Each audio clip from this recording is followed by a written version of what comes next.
Uygurlara yönelik politikaları nedeniyle tüm dünyadan tepki toplayan Çin yönetimi insan hakları ihlallerini yalanlayan videolar yayınlıyor. Videolarda iddiaları Çin vatandaşı Uygurlar yalanlıyor. Associated Press haber ajansına ulaştırılan bazı bilgiler görüntülerdeki Uygurların baskı sonucu Çin yanlısı mesajlar verdiklerine işaret ediyor. Devlet televizyonlarında Çin Komünist Partisi'ni öven ve eski ABD Dışişleri Bakanı Mike Pompeo'nun Sincan'da Uygurlara soykırım yapıldığı yönündeki açıklamalarını kınayarak reddeden Uygurların onlarca videosu yayınlandı.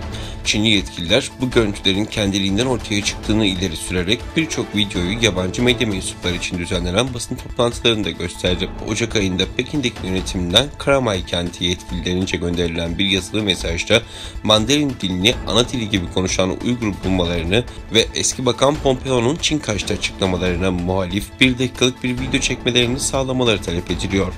Çinli yetkililerin bu tür mesajları gönüllü olarak paylaşabilecek Çin yanlısı Uygurlara ulaşması zor değil. Ancak Çin'in Sincan'daki Müslüman Uygurlara yönelik baskıları daha önce de kanıtlandığından birçok uzman yeniden gündeme gelen görüntülü mesajların baskı sonucu kayda alındığı görüşünde.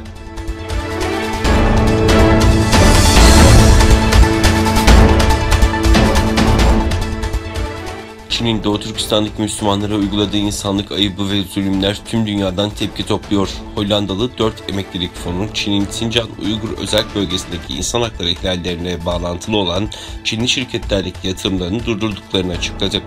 Hollanda basında çıkan habere göre Hollanda'daki 4 büyük emeklilik fonu Sincan Uygur Özerk Bölgesi'ndeki Uygur Türklerine yönelik insan hakları ihlalleriyle ilişkili olduğu tespit edilen Çinli şirketlerdeki yatırımlarını durdurma kararı aldı.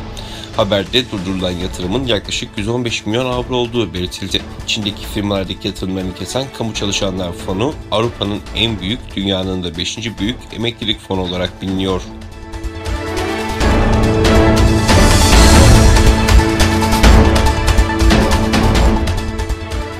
Çin, Avrupa Parlamentosu'nun iki taraf arasındaki ticaret anlaşmasını kurtarmak için Avrupa Birliği milletvekillerine karşı yaptırımların kaldırılmasının talebini geri çevirdi. Çin Dışişleri Bakanlığı sözcüsü yaptığı açıklamada yaptırımların makul olduğunu ifade ederek AB'nin Çin'in iç işlerine karışmayı derhal durdurması ve çatışmacı yaklaşımı terk etmesi gerektiğini belirtti. AB, Mart ayında Çin'in Uygur Türklerine yönelik baskılar ve insan hakları ihlalleri nedeniyle 4 Çinli yetkiliye ve bir kuruma yaptırım kararı almıştı. Çin'de misillemede bulunarak aralarında 5 Avrupa Parlamentosu milletvekilinin yer aldığı toplam 10 kişiyle Avrupa Parlamentosu İnsan Hakları Alt Komitesi'nin de yer aldığı 4 kuruma yaptırım uygulama kararı almıştı.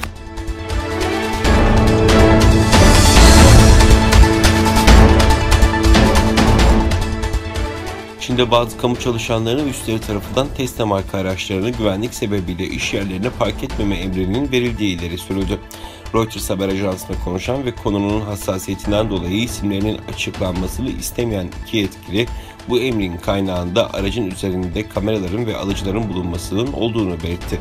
Şu ana kadar başkent Pekin ve Şangay'da 2 Tesla sahibinin hükümet binaları yakınlarına park yapmasının yasaklandığı öğrenilirken, yasaktan başka Tesla sahibi kamu çalışanlarının etkilenip etkilenmediği henüz bilinmiyor.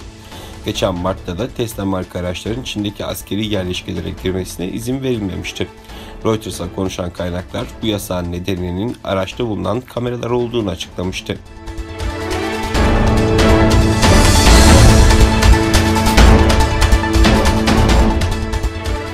Çin'in Guangxi eyaletinde 4.7 büyüklüğünde deprem meydana geldi. Uluslararası Sismoloji Merkezlerinin ilk belirlemelerine göre Çin'deki depremin büyüklüğü 7.4 olarak kaydedildi.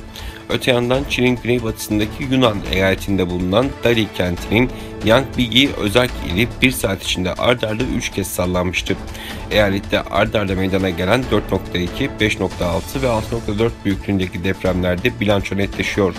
İlk belirlemelere göre depremde 2 kişi hayatını kaybederken 9 kişi de yaralandı.